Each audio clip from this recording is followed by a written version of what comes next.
Futuro, porvenir, mañana. Ese es el gran clamor de la juventud colombiana que se ha tomado las plazas y las calles en la mayoría de ciudades y corregimientos de Colombia.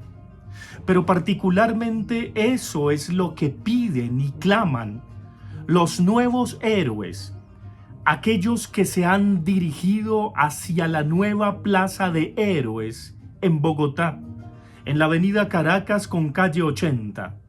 Algunos comparan ese nuevo lugar de la memoria viva con la Plaza de Italia en Santiago de Chile, pero en Bogotá. Sí, allá miles de jóvenes se han congregado, como en otros lugares emblemáticos, en el Puente de la Madre Laura en Medellín, por supuesto en Cali, en los distintos lugares cercanos a la Universidad del Valle, en Barranquilla, en Cartagena, en Bucaramanga, en las principales ciudades de este país, para decir a dónde se nos fue el porvenir. Porque los jóvenes nos están dando ejemplo a los más adultos, a los colombianos que también eran tibios, a aquellos que creían que con el temor de la pandemia y del confinamiento había que protestar por los laditos. No, porque las reivindicaciones de las marchas de hace un año quedaron entre el tintero y el gobierno mediocre colombiano creyó que eso se disipaba. Les fascina la palabra disipado porque ellos son solapados. Y resulta que no. Resulta que no es un pliego de peticiones para que nos den limosnas. No. Resulta que se requieren de reformas estructurales y sustanciales en esta sociedad colombiana, uno de los países más inequitativos y desiguales del mundo. Y en ese horizonte, sí, se requieren reformas, pero los millonarios, los muy ricos, aquellos a los que se les hacen continuamente exenciones de impuestos, tienen que pagar lo que les corresponde. Y al pagar ganan porque invierten en eso que a veces desconocen, por puro egoísmo, el futuro, las futuras generaciones, los que vienen, los que continúan, los que perseveran. Y haciendo una lectura de ese capitalismo, que no es el capitalismo salvaje, sino que es un capitalismo solidario, no es la economía la que debe estar por encima de la política, el capitalismo por encima de la democracia, sino que es la democracia la que debe someter al capitalismo. Ese es el punto. Y allí ya lo dijo el presidente Biden de los Estados Unidos, que no es un comunista ni un socialista.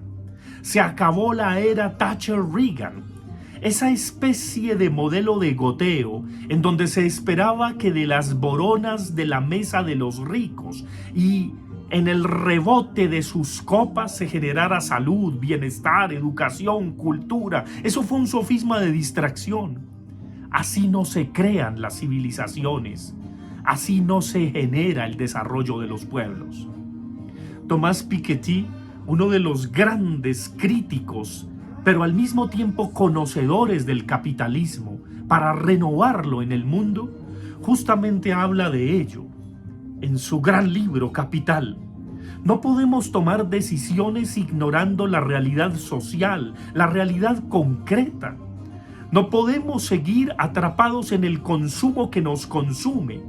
No podemos seguir aumentando estas brechas desaforadas entre los muy pocos que tienen muchísimo y los muchísimos que tienen muy poco. No. Es hora también de una ecología y una economía solidarias. Es hora de pensar en los demás. Es hora de reciclar. Es hora de innovar, de restaurar, de reinventar, de reexistir. Y ese momento ha llegado. no solamente en Colombia, es un movimiento planetario y no se necesita acudir a ninguna suerte de teoría conspirativa ni conspiradora, como esa que fabricaron a partir de la asesoría de un nostálgico del nazismo que vino a Colombia a dictarles clase a los altos mandos militares. La revolución molecular disipada. Una caricatura de lo que en su momento Félix Guattari llamó la revolución molecular. Es decir, esa revolución de las pequeñas cosas, que parte del deseo, que no niega el deseo, que no criminaliza el deseo, sino que al contrario, reconoce que somos máquinas deseantes, reconoce que hay que desear, que hay que estar en la sensibilidad de los pueblos, desde lo cotidiano, desde el día a día, porque sólo así se operan las verdaderas revoluciones y sobre todo que hay que resistir a la muerte para reexistir en vida, para renacer. Esa revolución de las pequeñas cosas ya se está dando. Y lo vemos en Bolivia, lo vemos en Argentina, lo vemos también en la gente que resiste y reexiste en la India, lo vemos en Turquía, lo vemos también en México, lo vemos en los Estados Unidos y lo vamos a ver en Europa. Porque ese modelo de capitalismo salvaje, de favorecer a unos pocos en detrimento de la mayoría, ya va a ser sepultado. Esa desconexión absoluta entre las élites y el pueblo, las ciudadanías, sus supuestos representados, se va a cortar definitivamente. La gente no aguanta. Las clases medias, los ciudadanos de a pie, estamos dispuestos ya no solo a indignarnos y a resistir, sino a reexistir, a crear otros medios y modos solidarios, a reinventar el mundo. No nos conformamos con los que dicen y creen gobernarnos porque simplemente favorecen a los potentados y patentados que los pusieron en los puestos que ocupan. No. Llegó la hora de pensar también en humanidad. Llegó la hora de pensar en los bienes comunes. Ese es el futuro. No el Rodrigo de no futuro que en Colombia se traduce con Iván de no futuro. No ese futuro de retrotopía, es decir, de un pasado idílico que nunca existió, el de la seguridad democrática en Colombia, que fue el momento más criminal para atentar contra la juventud colombiana.